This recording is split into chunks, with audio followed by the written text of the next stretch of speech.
বিদেশী জনগণে NDAৰ প্ৰতি যি এক ব্যাপক জনাদেশ দিলে তাৰ বাবে বিদেশীবাসী পৰম শ্ৰদ্ধেয় ভোটাৰ ৰাইজলৈ আমি NDAৰ পক্ষৰ পৰা ধন্যবাদ আৰু কৃতজ্ঞতা জ্ঞাপন কৰিছোঁ। লগতে যি আশাৰে বিদেশীবাসীয়ে NDA চৰকাৰ প্ৰতিষ্ঠা কৰাত সহযোগ কৰিলে সেই আশা আকাংক্ষাসমূহ আমি আগন্তুক 5 বছৰত পৰ্যায়ক্ৰমে প্ৰাথমিকতাৰ আধাৰত সমাধান কৰাৰ লগতে বিভিন্ন ক্ষেত্ৰত বিদেশীবাসীৰ যি দীৰ্ঘদিনীয়া কিছু দাবী আছে, কিছু তেওঁলোকৰ আশা আছে, এইখিনি আমি পূৰণ কৰাৰ বাবে PTCৰ আমাৰ আটাইকেইগৰাকী নিৰ্বাচিত বিধায়ক সাংসদ আমি টিম হিচাপে PTC প্ৰশাসন আমি ট্ৰিপল ইঞ্জিনৰ চৰকাৰে একেলগে আমি আগবাঢ়িম আৰু নিশ্চিতভাৱে ওদালগুৰি জিলাখন যিহেতু PTCৰ অন্যতম এখন জিলা, গতিকে ওদালগুৰি জিলাৰ বিভিন্ন বিকাশমুখী কাৰ্যসূচী আমি আগবঢ়াই লৈ যাবৰ কাৰণে চিন্তা কৰিছোঁ। কিছু সপোনো আছে। এখন মেডিকেল কলেজ আমি ওদালগুৰিত প্ৰতিষ্ঠা কৰিব লাগে। তাৰ লগে লগে ইয়াৰ যি বান গৰাখহনীয়াৰ সমস্যা আছে, সেই সমস্যাখিনিৰো আমি পৰ্যায়ক্ৰমে সমাধান কৰিব লাগে। ৰাস্তা ঘাটৰ কথা আছে। আমাৰ বহু যুৱক যুৱতী কৰ্মসংস্থাপনহীন হৈ আছে। ইয়াত কৃষিৰ বহুত এটা সুযোগ সম্ভাৱনা আছে।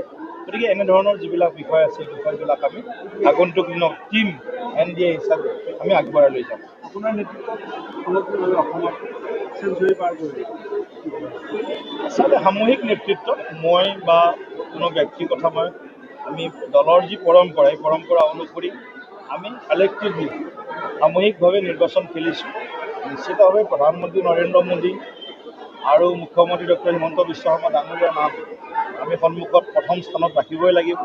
তাৰপিছত আমাৰ BPF দলৰ সভাপতি ৰাজমা মহিলাই ডাঙৰীয়া, অগপ দলৰ সভাপতি অতুল বৰা ডাঙৰীয়া, আমাৰ আবাহ আছাম যৌথ সংগ্ৰামী মঞ্চৰ সভাপতি অংকেশ্বৰ ৰাভা ডাঙৰীয়া, সন্মিলিত গণশক্তি অসমৰ আমাৰ সভাপতি পৰমানন্দ সাৰেংগীয়া ডাঙৰীয়া, তামাম আমাৰ জ্যেষ্ঠ নেতৃত্ব আৰু বুথৰ পৰা আৰম্ভ কৰি সৰ্বস্তৰৰ যি কাৰ্যকৰ্তা সমৰ্থক শুভাকাংক্ষীয়ে আমাক যি গভীৰ আশা আৰু বিশ্বাসেৰে ইমান ব্যাপক জনাদেশ দিছে, নিশ্চিতভাৱে জনাদেশক আমি সন্মান কৰিম আৰু বিনয়ীভাৱে ৰাইজৰ লগত থাকি সেৱা আগবঢ়াবৰ কাৰণে আমি পুনৰ এবাৰ সংকল্প গ্ৰহণ কৰিছোঁ।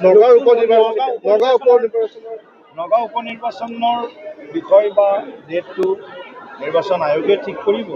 তথাপিও আমি এইবাৰ খুব জিকাৰ বাবে নগাঁও উপনিৰ্বাচন, নগাঁও লোকসভাৰ নিৰ্বাচন জিকাৰ বাবে আমি ইতিমধ্যে পীযুষ হাজৰিকা ডাঙৰীয়াৰ নেতৃত্বত এখন 12জনীয়া সমিতি আমি গঠন কৰিছোঁ।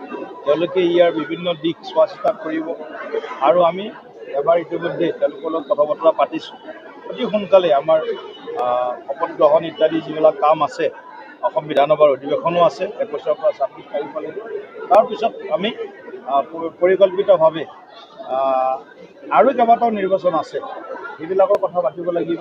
মিচিং স্বায়ত্তশাসিত পৰিষদৰ নিৰ্বাচন আছে, সোণোৱাল কছাৰী স্বায়ত্তশাসিত পৰিষদৰ নিৰ্বাচন আছে, তিৱা স্বায়ত্তশাসিত পৰিষদৰ নিৰ্বাচন আছে, শিলচৰ পৌৰ নিগমৰ নিৰ্বাচনো ডিউ হৈ আছে, সেইটো কৰিব লাগিব। তাৰপিছত গুৱাহাটী পৌৰ নিগমৰ নিৰ্বাচন, আমাৰ কাৰ্বি আংলং স্বায়ত্তশাসিত পৰিষদৰ নিৰ্বাচন আছে।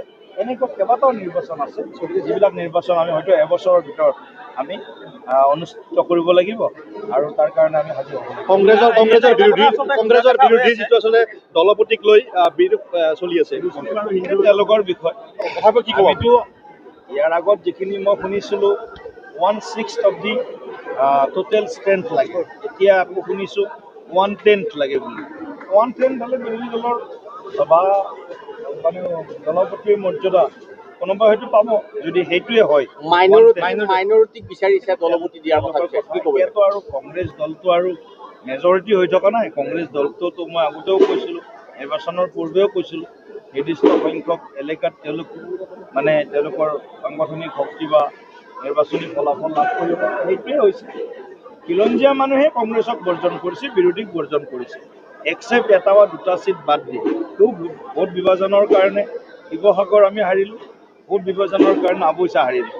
গতিকে এনেকুৱা ধৰণৰ দুই এটা দিশ আহিছে, সেই দুই এটা দিশ অপবাদ ক'ব গ'লে। বাকীখিনিতো আৰু খিলঞ্জীয়া মানুহে একেবাৰে স্বতঃস্ফূৰ্তভাৱে হৃদয়ৰ পৰা মূৰৰ চুলি ছিঙি NDAক আশীৰ্বাদ কৰিছে। কংগ্ৰেছৰ নামটো চেঞ্জ হোৱাৰ চান্স আছে নেকি? তেওঁলোকে চেঞ্জ কৰি ল'লে ভাল, তেতিয়াহ'লে তেওঁলোকৰ আৰু ভোট বেংকত কাৰণ আৰু বেলেগে নহ'লে মানে দখল কৰিবৰ কাৰণে আগবাঢ়ি আহিব পাৰে।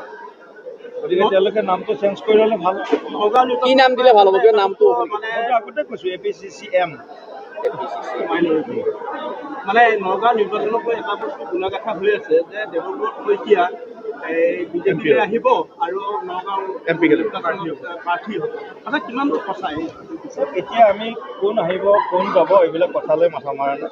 নগাঁৱত যোনেই প্ৰাৰ্থী নহওক, আমি তেওঁক জিকাবৰ কাৰণে আমি সম্পূৰ্ণ সাংগঠনিক যিটো তৎপৰতা লাগে, ইয়াৰ যি প্ৰস্তুতি লাগে, সেই প্ৰস্তুতিখিনি আমি কৰিম। দেৱব্ৰত শইকীয়াক ল'ব নেকি?